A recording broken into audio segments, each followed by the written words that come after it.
Ya, shalom saudara, Voice of Hope hari ini saya ingin bicara mengenai great man. Kalau saudara lihat anak-anak Israel itu ada 12. Anak sulungnya itu Ruben dan anak bungsu itu Benyamin. Nah, yang menarik saya bacakan dari 1 Tawari 5 ayat yang kedua, dia katakan begini. Memang Yehuda lah yang melebihi saudara-saudaranya, bahkan salah satu dari antaranya menjadi raja. Tetapi hak sulung itu ada pada Yusuf. Nah, seperti kita tahu, anak Israel itu ada 12, Yehuda ini anak keempat. Tapi kalau kita melihat dalam sejarah, ternyata Yehuda itu memang melebihi saudara-saudaranya. Bahkan terakhir, ketika kerajaan Israel terpecah dua, Yehuda menjadi satu kerajaan sendiri. Dan jumlah suku ini sangat banyak. Gitu. Kenapa demikian? Tentu ini bukan sekedar sebuah kebetulan. Di sini Yehuda menjadi great, ya, menjadi besar, bukan secara satu hal yang kebetulan. Nah, seperti kita tahu Ruben itu anak sulung, tetapi hidupnya tidak kudus, hidupnya tidak baik. Nah, bagaimana kita melihat apa yang terjadi pada diri Yehuda? Kalau kita baca di Kejadian, mulai dari Kejadian pasal 40-an, tentang 41, 42, tentang kelaparan yang melanda daerah itu pada masa itu, di mana kemudian waktu itu Yusuf menjadi raja muda di Mesir, dan kemudian Israel memerintahkan anak-anaknya untuk pergi membeli gandum, bahan makanan. Di sana terjadi semacam skenario yang dikerjakan oleh Yusuf, lalu menyebabkan saudara-saudaranya ini salah satunya itu ditahan, di penjara di Mesir. Kemudian mereka pulang dengan meninggalkan salah seorang saudaranya di Mesir sebagai tahanan, dengan catatan bahwa Benyamin harus dibawa ke Mesir. Nah, di sini kita melihat bagaimana Yakub itu tidak mengizinkan Israel, atau Yakub tidak mengizinkan anaknya Benyamin ikut, karena dia katakan anak yang satu sudah hilang dari satu ibu, Rahel, yaitu Yusuf sudah tidak ada. Dia tidak inginkan Benyamin juga ikut pergi, tetapi karena keadaan mendesak akhirnya dibawalah Benyamin. Tapi kembali lagi, skenario dijalankan oleh Yusuf, saya tidak tahu apa maksudnya, tapi kelihatannya Yusuf ini ingin menguji saudara-saudaranya dalam kondisi seperti begini. Dan di sana diskenariokan akhirnya si Benyamin harus ditahan di Mesir sebagai budak. Nah, di sini kita melihat karakter Yehuda.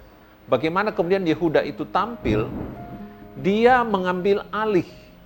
Dia tampil sebagai seorang yang bertanggung jawab, bukan lepas tangan, bukan lempar tanggung jawab, bukan cuci tangan, tetapi dia mengambil tanggung jawab.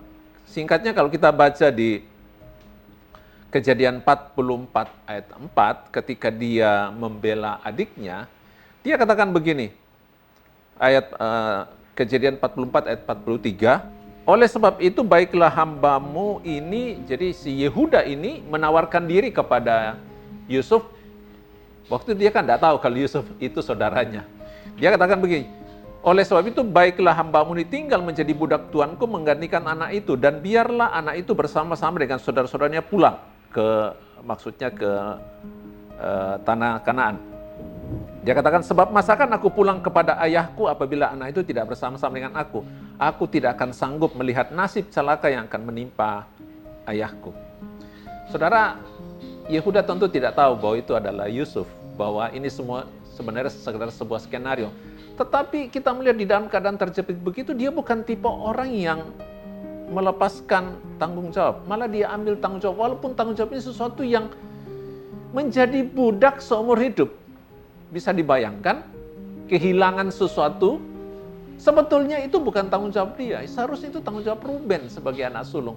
Tapi dia tampil, ketika semua orang melarikan diri, ketika semua orang tidak ada yang mau bertanggung jawab, si Yehuda ini tampil. Saya percaya bahwa karakter seperti begini, itulah yang menyebabkan sehingga Tuhan Yesus dikatakan di dalam Wahyu sebagai singa dari Yehuda. Yesus tidak melarikan diri dari tanggung jawab yang harus dia pikulnya. Dan dia terima dan hadapi itu. Dan ini adalah genetik yang turun. Dan ini yang mengingatkan kepada kita, menyadarkan kita. Dan saya yakin bahwa keberhasilan seseorang, dia menjadi orang biasa atau menjadi great man, orang yang besar, itu tidak bisa lari dari karakter seseorang. Kita perhatikan orang-orang hebat, orang-orang yang besar ya, di negara kita banyak pejabat menduduki posisi tinggi, tapi belum tentu great man. Ya, hanya sesaat saja. Bagaimana karakter mereka? Begitu di atas korupsi, kolusi dan sebagainya. Tapi great man adalah orang yang memang sepadan. Apa yang dia dapatkan itu sepadan dengan apa yang ada di dalam dirinya, kualitasnya. Sehingga hari ini kita diberikan teladan dari Yehuda. Apakah kita ini tipe orang yang melarikan diri, tipe pecundang, atau tipe winner, tipe loser, atau winner? Itu semua memberi pengaruh kepada apa yang ada depan kita. Mungkin hari ini kita juga akan mengalami tantangan, hambatan. Mungkin hari ini kita akan dicobai juga seperti Yehuda ini dicobai. Tapi itu membuktikan, akan menunjukkan kualitas seseorang. Dia pantas menjadi great man apa tidak. Dan biarlah contoh ini, teladan ini kita ingat. Ketika dalam saat-saat tertentu, kita harus percaya begini. Kita punya Tuhan yang akan bekerja, yang akan menolong kita, sehingga tidak akan pernah ada yang mencelakakan kita. Ingat itu.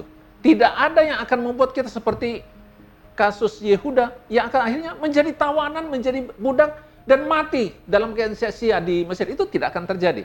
Kita tahu Tuhan kita itu hidup. Kadang-kadang kita diizinkan untuk menghadapi seperti tembok, tidak tahu ada jalan, tapi percayalah, di balik itu semua, Tuhan sedang menguji kita. Anda great man, Anda winner, atau Anda loser. Tuhan Yesus memberkati kita semua.